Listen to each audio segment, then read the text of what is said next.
ख़वातीन व हज़रात की खिदमत में स्टॉकहोम स्वीडन से आरिफ रसाना की जानिब से सलाम पहुँचे। आज की वीडियो में हम एक अहम मौजू पे बात करेंगे और इसमें मैं नाज़रीन की जानिब से भी फीडबैक चाहूँगा।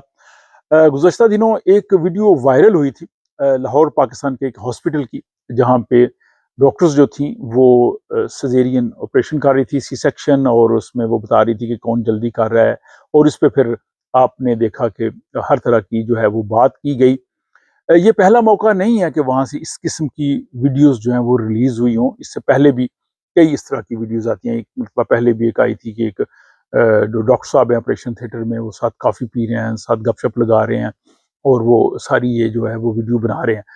तो सवाल ये पैदा होता है कि ऐसा होता क्यों है? क्या उन डॉक्टर्स का कसूर है, या कसूर उस सिस्टम का है, उस एजुकेशन का है जिन्होंने उन्हें डॉक्टर बनाया है? तो इस मौजू पे मैं बात करना चाहूँगा, और इस पे बहुत से जो है वो सवालिया निशान है। पहली तो चीज़ ये है कि एक ऑपरेशन थिएटर में एक वो मोबाइल फ़ोन कैसे ले गए? मोबाइल फ़ोन तो एक कंटेमिनेशन का सबसे बड़ा ज़रिया है, उसपे इतने ज़्यादा जरासीम होते हैं। अगर वो आप अंदर ले गए हैं, और आप एक तो उसकी जो कह लें कि जो बायोसिक्योरिटी है उसके भी खिलाफ है। दूसरा, फिर जो मरीज़ होते हैं उनकी एक प्राइवेसी होती है, आप उनकी वीडियो बना नहीं सकते, और जिस किस्म का माहौल आपने क्रिएट किया है, ये बहुत से ऐसे सवालात हैं, और इस पे काफ़ी डिस्कशंस हुई हैं और इसमें मज़ीद की जा सकती हैं। लेकिन बुनियादी जो सवाल ये है कि वहाँ का जो एजुकेशन सिस्टम है, क्या उसमें एथिक्स पढ़ाए जाते हैं या नहीं? मैंने 2 बड़े मारूफ जो डॉक्टर्स हैं जिन्होंने king Edward medical college Lahore से एमबीबीएस किया था, मैंने उनसे पूछा कि क्या आपने दौरान तालीम जब एमबीबीएस किया, आपको मेडिकल एथिक्स पढ़ाए गए? तो उन्होंने कहा जी कि हमें बिल्कुल मेडिकल एथिक्स नहीं पढ़ाए गए। मेरे लिए ये बहुत बड़ी हैरत थी। फिर कुछ अरसा कबल मैंने पाकिस्तान के काफ़ी मेडिकल कॉलेजेस का जो सिलेबस है उसको चेक किया। उस सिलेबस में मेडिकल एथिक्स बिल्कुल नहीं था। एक किसी कॉलेज में बहुत मामूली सा एक कोर्स था, वो शायद थोड़ा-सा उस पे बात थी, अदरवाइज़ उस तरह से एथिक्स जो है वो पढ़ाई नहीं जाती। जब एक सिस्टम से जो पढ़ के आ रहे हैं, अगर आप उनको ये चीज़ें पढ़ाएँगे नहीं, तो वो यही करेंगे जो कुछ हो रहा है। आज एक डॉक्टर को आप सज़ा देंगे, कल को दूसरा कर देगा। मुझे याद है कि सियालकोट में एक डॉक्टर थे, ब्रिगेडियर रिटायर्ड जाफरी, वो सियालकोट कैंट में उनका क्लिनिक था। तो एक दफ़ा एक बच्चा उनके पास ले जाया गया, और वो उस बच्चे को कुछ प्रॉब्लम थी, कोई हेड इंजरी थी, और उसकी वो चेक कर रहे थे कंसंट्रेशन और उसकी आई साइट सारा। तो वो बच्चे से सही जो है वो वहाँ पे कंसंट्रेट किया नहीं जा रहा था, और उसको कह रहे हो इधर देख ओए, वो बेचारा इधर देखता है, फिर ओए तेन क्या ऐसे तक। तो इस दौरान वो बच्चे की ज़ाहिर है उसको प्रॉब्लम थी, उन्होंने उस बच्चे को थप्पड़ रसीद कर दिया। ये वो ब्रिगेडियर डॉक्टर है जो बड़ा वहाँ पे मशहूर था, उसने वो एथिक्स ही नहीं पढ़ी। प्रॉब्लम ये है। अब इसका जो कंपैरिजन मैं अब स्वीडन से करता हूँ, तो यहाँ पे जो स्टूडेंट्स जाते हैं मतलब मेडिकल की एजुकेशन के लिए, पहला साल उनको सिर्फ एथिक्स पढ़ाते हैं, इस पे सबसे ज़्यादा जोर, बाकी सब्जेक्ट्स भी होते हैं लेकिन बहुत ज़्यादा जोर जो है वो एथिक्स पे दिया जाता है कि आपने ये करना है, आपने मरीज जब आए उसके साथ किस तरह से बिहेव करना है, पेशेंट जब आए आपने उसने जो गुफ्तगू करनी है आपने उसको बिल्कुल इंटरप्ट नहीं करना। बल्कि यहाँ स्वीडन में डॉक्टर खुद मरीज को जाके रिसीव करता है वेटिंग रूम में, उसका नाम बुलाता है, उसको अपने साथ लेके जाता है, उसको कहता है जी आप यहाँ पे बैठे हैं, अपनी जैकेट उतारें। उसके बाद वो कहता है जी आप बताएं अपनी आपकी क्या बात है, और वो आराम से उसकी बात सुनता है, उसको कोई इंटरप्ट नहीं करता, और कोई उसके साथ इस किस्म की बात नहीं करता कि जो उसके लिए जो है वो कुछ परेशान कुन हो। फिर यहाँ पे बच्चों को ट्रेनिंग दी जाती है, जब ये मेडिकल एजुकेशन ले रहे होते हैं कि आपने डॉक्टर और मरीज बन के बिहेव करना है, एक पेशेंट आया आपने उसके साथ किस तरह से बात करनी है, और पेशेंट को जो है वो आपने कैसे बताना है, अगर किसी को बहुत सी सीरियस मर्ज है या खुदा न खास्ता किसी की डेथ हो गई है, तो किस तरह से आपने किस तरीके से हमदर्दी से उनके साथ बात करनी है।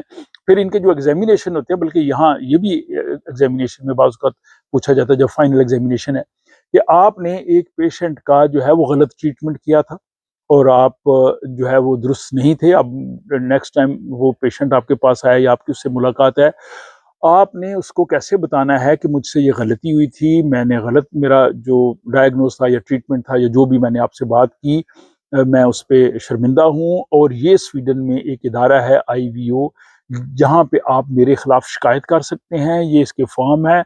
अगर आपको शिकायत करने में मजीद मदद की ज़रूरत हो तो स्वीडन में एक और है पेशेंट्स ने हमदन, उनके साथ आप मिलके वहाँ से मदद ले सकते हैं, ये आप सारा कुछ कर सकते हैं, ये उनको बताना पड़ता है। और यहाँ पे वाक़ई बहुत स्ट्रिक्ट कंट्रोल है स्वीडन में।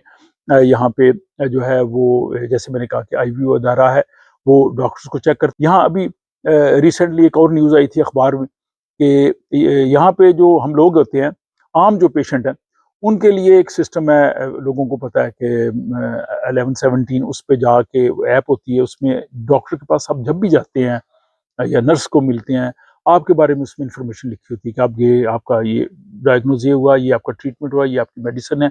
जो बात भी आप डॉक्टर से करते हैं वो उसमें लिख देता है। इवन आपके साथ अगर कोई घर का फर्द गया उसका भी लिखेगा कि इसका बेटा साथ आया तो उसने ये बात की, वो इंफॉर्मेशन होती है। दूसरा सिस्टम होता है जो जिसमें डॉक्टर्स या नर्सिस खुद लॉग इन करके देख सकते हैं, वो ज़्यादा उसमें तफसील होती है, वो ज़ाहिर मेडिकल की जो टर्मिनोलॉजी और ज़्यादा उसमें डेप्थ होती है सारा कुछ।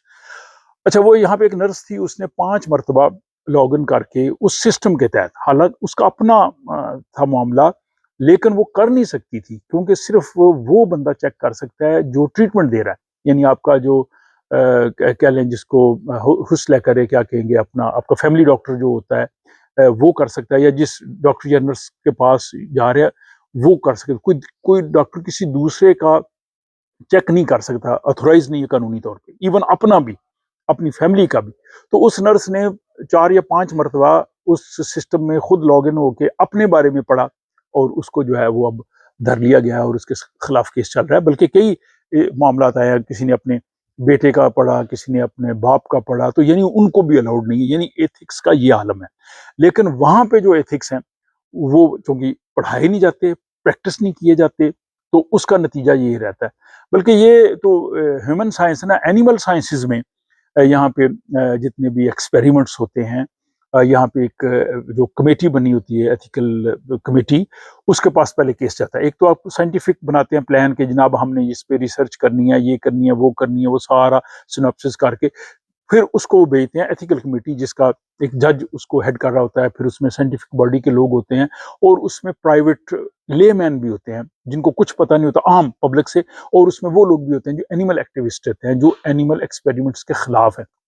वहां पे वो सारी वो बात होती है और फिर वो पूछते हैं कि क्या ज़रूरी है कि आपने एनिमल्स पे ही करना है, आप किसी और चीज़ पे कर लें, या ये जितने एनिमल्स आप बता रहे हैं इतने ही करने हैं, आप कम करें। एनिमल को पेन नहीं होनी चाहिए, उसको स्ट्रेस नहीं होना चाहिए। पेन दूर करने के लिए आपने क्या दिया है, उसको बेहतर माहौल में रखने के लिए क्या किया है, कम से कम एनिमल्स यूज़ करें। वो फिर कमेटी जो है, जब जब तक वो फैसला ना करे, आप यहाँ पे साइंसी रिसर्च शुरू ही नहीं कर सकते। और जो अगर फैसला हो जाए तो फिर बिल्कुल उसके मुताबिक, उससे आपने डेविएट नहीं कर सकते। कि अगर उसमें उन्होंने लिखा है कि अगर 5 एनिमल्स यूज करने हैं तो आप 6 नहीं कर सकते, या उसमें अगर पेन किलर लिखा है आपने उतना ही देना है, क्योंकि अगर आप वायलेशन करें तो यहाँ पे उसकी मेरा 2 या 3 साल सजा है, और वो जो एथिकल परमिट है वहां पे लिखा होना चाहिए। लेकिन वहां हमारे यहाँ पाकिस्तान में ऐसा नहीं है। इंडिया का मुझे पता नहीं, जो अगर लोग ये व्लॉग देख रहे हैं इंडिया बांग्लादेश से, वो भी प्लीज कमेंट करें। पाकिस्तान में मैंने खुद जो है वो वेटनरी साइंसेज, एनिमल साइंसेज में एजुकेशन हासिल की है। वहाँ हमने जो पढ़ा है, वहाँ पे एथिक्स का कोई सब्जेक्ट ही नहीं था। और वहाँ पे जो रिसर्च होती है, मुझे नहीं पता होती भी है या नहीं, या किस तरह से होती है। बल्कि यहाँ पे एक दफ़ा एक कोर्स था, तो उसमें उन्होंने मुख्तलिफ मुल्कों के लोग हमारे साथ थे, स्वीडिश लोग भी थे, तो उसमें पूछा कि अगर ये एथिकल जो है इसके रूल्स हैं या एनिमल के ये राइट्स हैं, तो अगर अब पाकिस्तान में हो तो किस तरह से होगा। मैंने कहा जी, पाकिस्तान में जानवरों को छोड़े, आप किसी इंसान पे लेके जैसा मर्जी एक्सपेरिमेंट करते हैं, कौन पूछने वाला है। तो नटशेल में ये है कि ये जो वाकया लाहौर में हुआ था हॉस्पिटल में, उन डॉक्टर्स को ब्लेम किया जा रहा है, उनको जनाब सस्पेंड कर देंगे, आप उनको ये करेंगे, वो करेंगे, इंक्वायरीज होगी, उसके बाद दोबारा बहाल हो जाएंगे, ऐसे डॉक्टर वो काम करते रहेंगे। इस सारे मसले को हल करने के लिए वहाँ पे एजुकेशन सिस्टम, जो मेडिकल एजुकेशन सिस्टम है, उसको एड्रेस करने की ज़रूरत है। उसमें एथिक्स पहले जो जो फर्स्ट ईयर है वहाँ से पढ़ाएं और एंड तक पढ़ाते रहें, और उस पर स्ट्रेस करें, और वो देखें कि दुनिया के जो बाकी ममालिक में जो डॉक्टर्स हैं वो किस तरह से बिहेव करते हैं। अगर आप जब तक ये नहीं करेंगे ये मसला चलता रहेगा। दूसरा, फिर स्ट्रिक्ट कानून, जैसे स्वीडन में मैंने कहा कि हर साल 10-15 डॉक्टरों के लाइसेंस कैंसिल होते हैं। वहां अगर कोई कर रहा है तो आप उसको सजा दें, ताकि दूसरा जो है वो ऐसे ना करे। लेकिन वक्ती तौर पे वहां पे सस्पेंड होते हैं, इंक्वायरी होती है, उसके बाद जनाब कार करा के फिर वही बंदा वहां पे काम करते रहता है। तो ये एक बड़ा अहम समाजी मौजू था, बहुत दिनों से मैं सोच रहा था कि इस पे मैं बात करूं, तो आज मुझे मौका मिला है इस पे बात करने का। अब मैं नाजरीन से चाहूँगा कि वो इस जो स्पेसिफिक व्लॉग है इसके हवाले से अपनी राय का इजहार ज़रूर करें। अपना ख्याल रखिएगा। मुलाकात होती है अगले व्लॉग।